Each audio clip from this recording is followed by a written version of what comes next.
Welcome to Studying Law Around the World.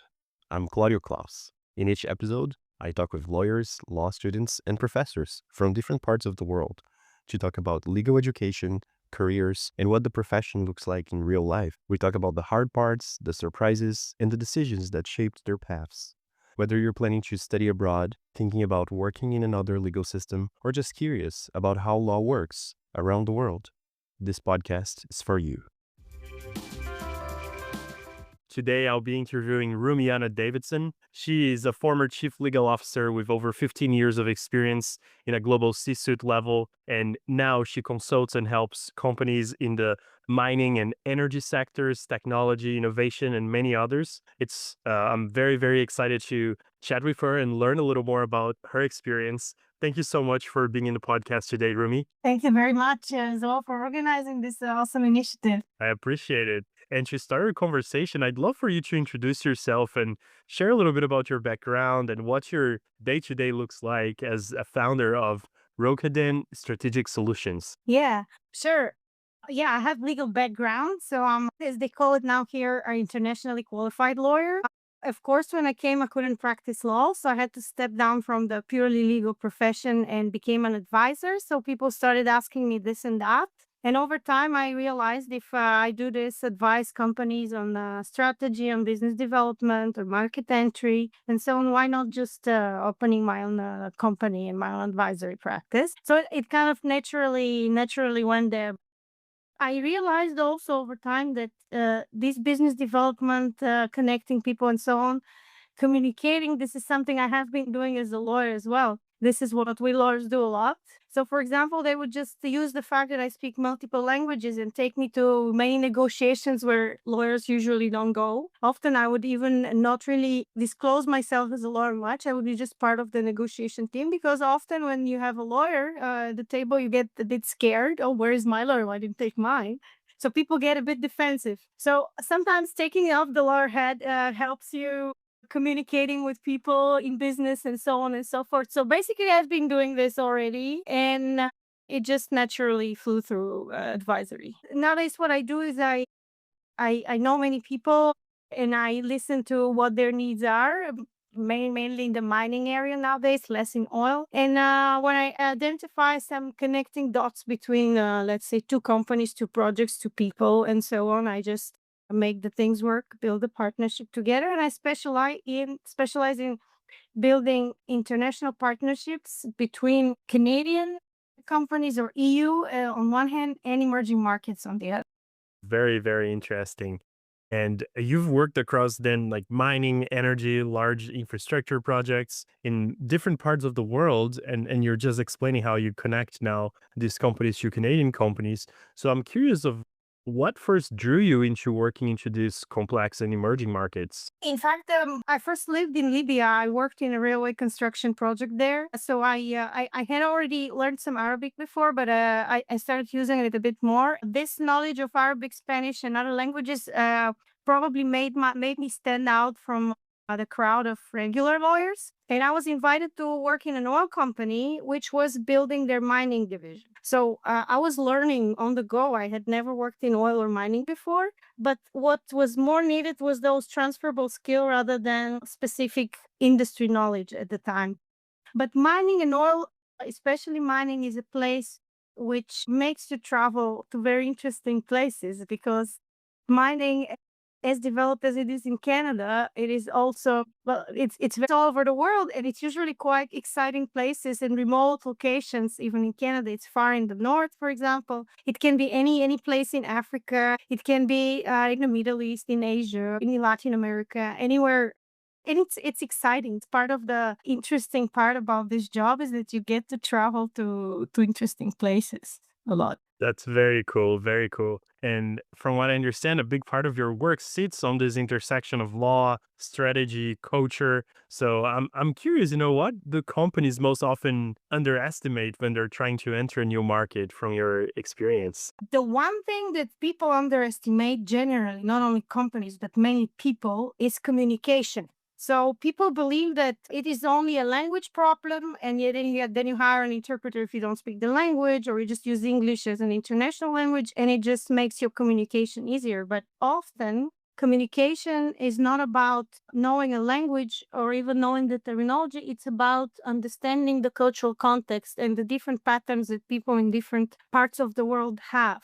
It's different expectation of time. It's different expectation of goals. It's different expectation of even of a contract. In the Middle East, in many Muslim countries, contracts are called man-made paper. So they're not taking as serious as some oral agreement that might be behind the scene or around the contract itself. So people from the Western Hemisphere, when they sign a contract with them, they expect that the letter of the contract will be followed, but the other party does not really see things this way. They see it as just that was the agreement at the time. Yes, we put it on paper, but it's a man-made paper, so it doesn't have to stay there forever. It's fluid and interpretable, and so on and so forth. Differences in communication before partnership is made, before the deal is done, after the deal is closed, or at a conflict stage are very important and often underestimated by.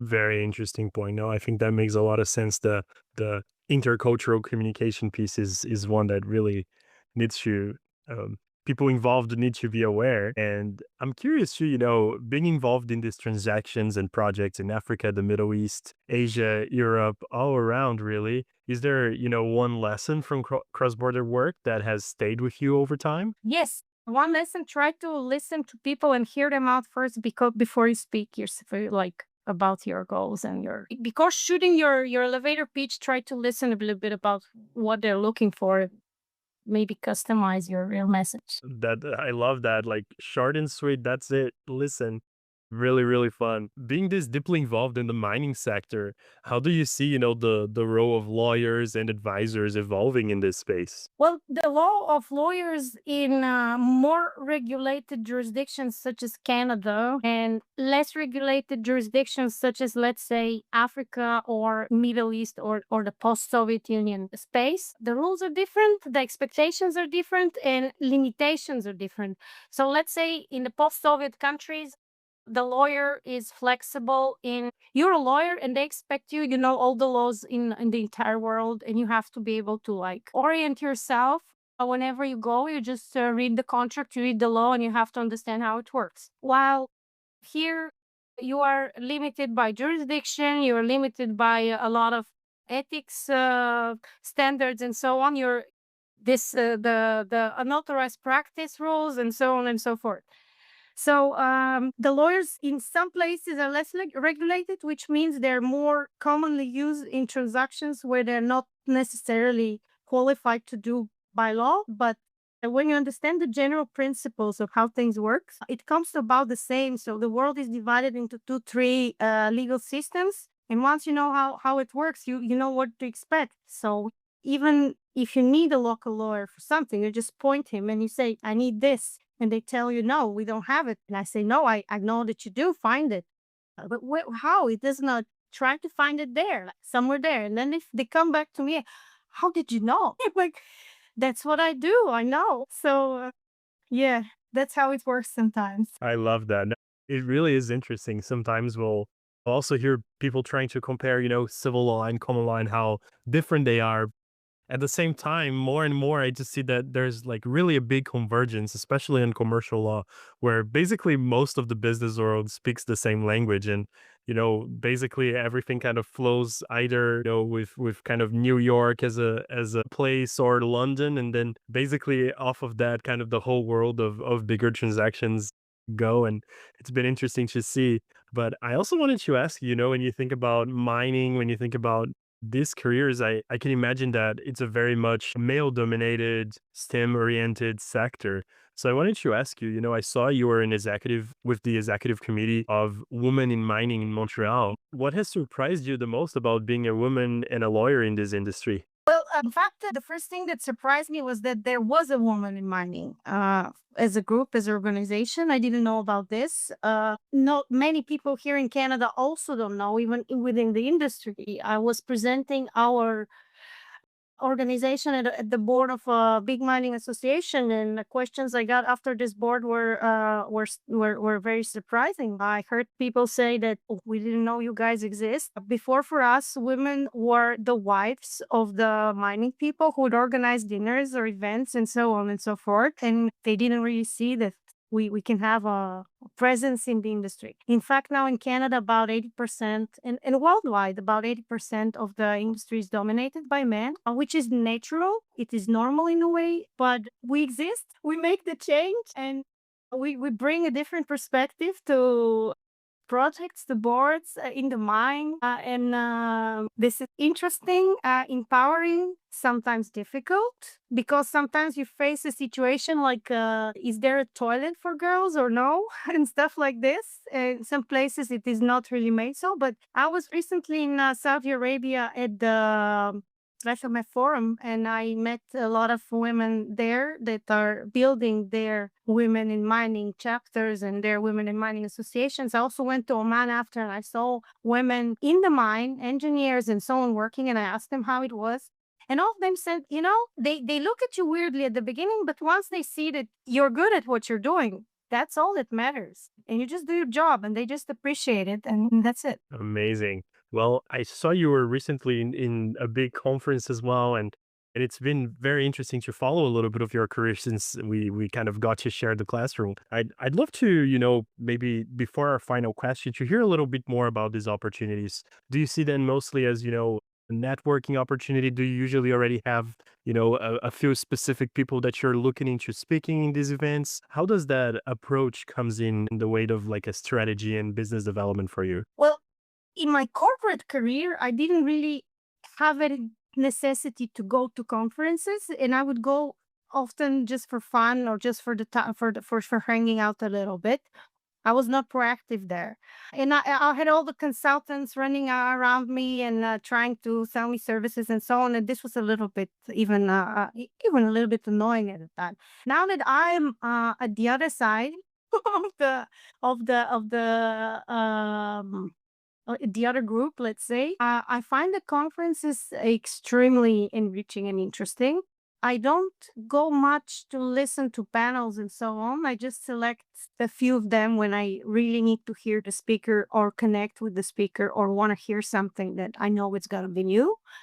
And I use it for B2B meetings during the day a lot as well, which are organized in advance or just on the spot. Someone calls you like, "Can you come? We need to talk," and so on and so forth. Because people, especially in the mining, know each other in a way all over the world. It's a small world, and we kind of meet people we know every time we go somewhere. But another important part of these conferences is the parties in the evening, which are happening. Different companies organize it. The conference itself organizes some of them, and people are a little bit less tense in the evening events, a bit more relaxed and a bit more open to speak.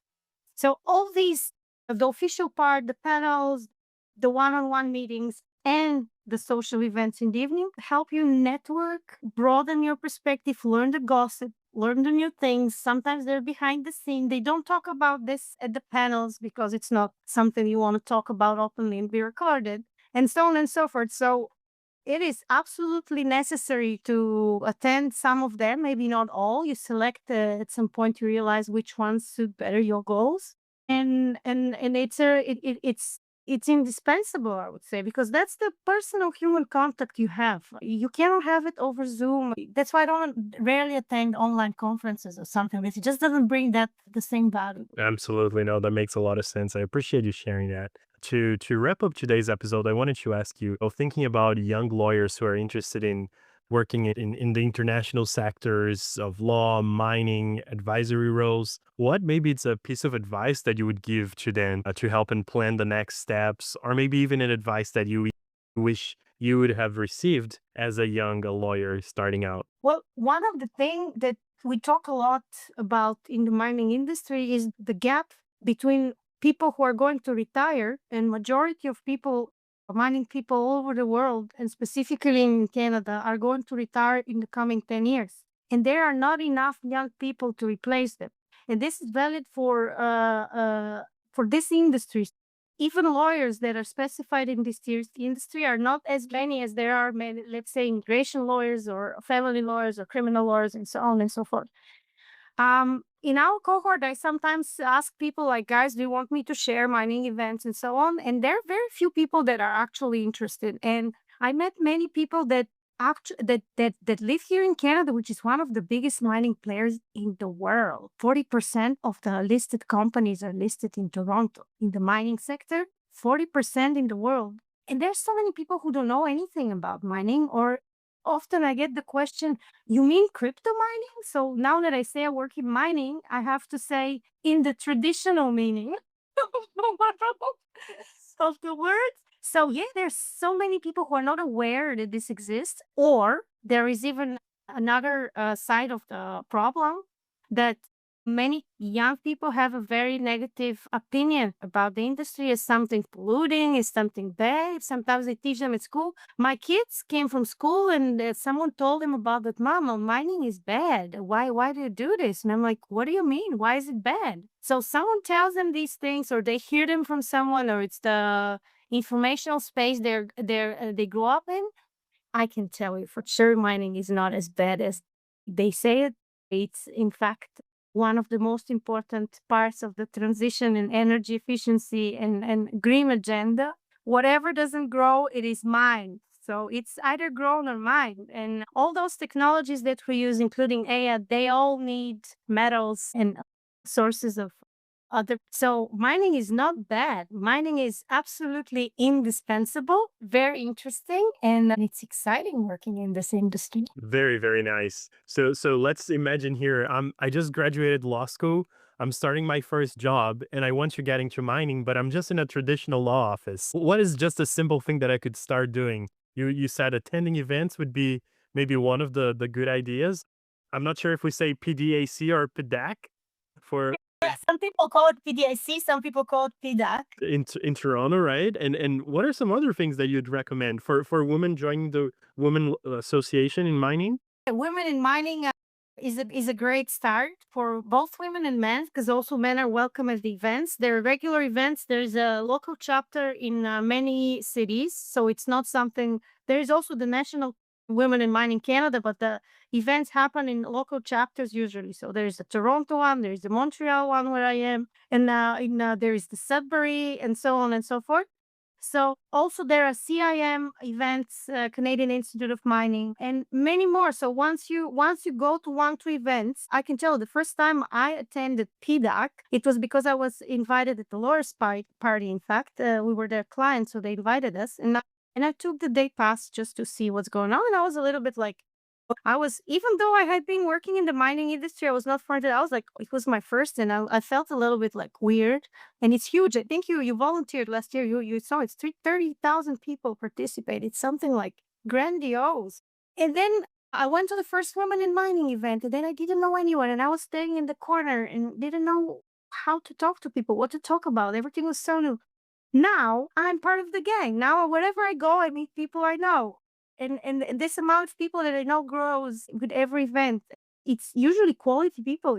It's interesting people. It's at some point you start understanding how things work, which parties are worth it, which parties are maybe not less interesting for you at this moment, which events, which panels, which lunches, which there are things happening almost every week or every month for sure in most cities, is for in Toronto for sure. So you just go to one, talk to people, and they tell you, oh, I went to this event, do you want to join? Go. And it's not so expensive. Of course, the big conferences can be quite expensive, but those smaller events, that they're like $25 to $60, which is I guess absolutely doable. Amazing. Well, thank you so much for taking the time to share a little bit about your story and these insights with our listeners today, Rumi. Really, really appreciate it. Yeah, thank you very much. It was very nice talking to you.